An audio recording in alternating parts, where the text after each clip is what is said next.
அல்வா கிண்டிக்கிட்டு இருக்கிறோம். நேற்றே வந்து கோதுமை ரவையை ஊற வச்சு பால் எடுத்து வச்சுருந்தேன் பாட்டிலில். அது மேலால் தெளிஞ்சிருந்தது. ஃப்ரிட்ஜில் வச்சு கொஞ்சம் புளிக்கணும். 1 டே ஃபுல்லாக வச்சுருந்தோம்.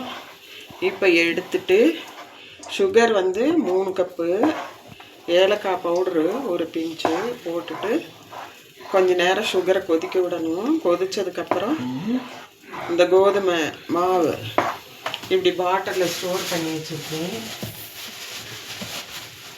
கோதுமை பால் தெரியுதா, இதுதான் ஸ்டோர் பண்ணி வச்சுருக்கேன். அதில் பாதி எடுத்து இன்னைக்கு கிளறேன்.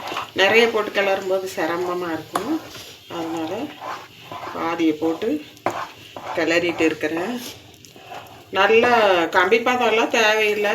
தண்ணி ஊற்றி நல்லா கொதிக்க விட்டு அது தலைன்னு வரும்போதே கெட்டியாக இருக்க கோதுமை பாலை ஊற்றியாச்சு. இப்போ ரொம்ப நேரம் கிளறி லைட்டாக கலர் பவுடர் போட்டேன், லேசாக ஆரஞ்சு கலரு. இப்போ வந்துட்டு கிளறிட்டே இருக்கோம், கை விடாமல் கிளறணும். ஒரு 4 ஸ்பூன் நெய் விட்டுருக்குறேன்.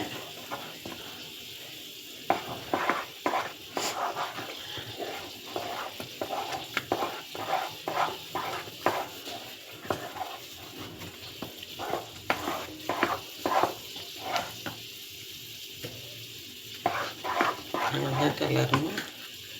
இந்த டைம்லேயே கொஞ்சம் முந்திரி பருப்பு லேசாக போட்டுக்கலாம். பாதியை அலங்காரத்துக்கு வச்சுருக்கிறேன்.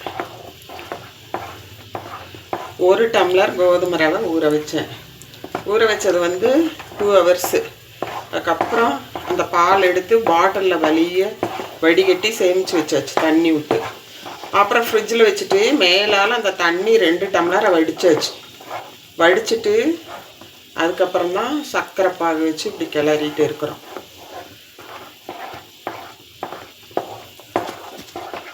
இனி இன்னும் கொஞ்சம் நெய் விடணும்.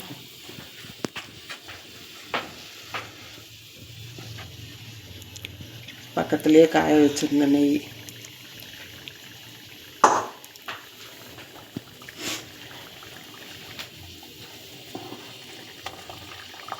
இதையும் ஊற்றிட்டோமா இனி ஒட்டாமல் வருது. அதான் பாத்திரத்தில் ஒட்டவே விட்டேன். ரெடியாந்தாச்சு அழகாக.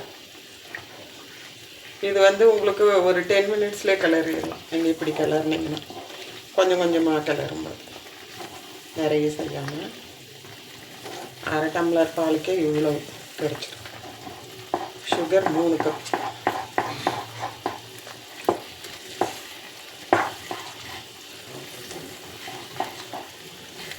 அவ்வளோதான், ஒட்டாமல் வருது. ரெடி ஆயிடுச்சு. ஓகே, தேங்க்யூ ஃபார் வாட்சிங். Happy new year. அதுக்கு தான் அல்வா. தேவகீஸ் கிச்சன்லேருந்து உங்களுக்கு அல்வா கொடுக்குறேன்.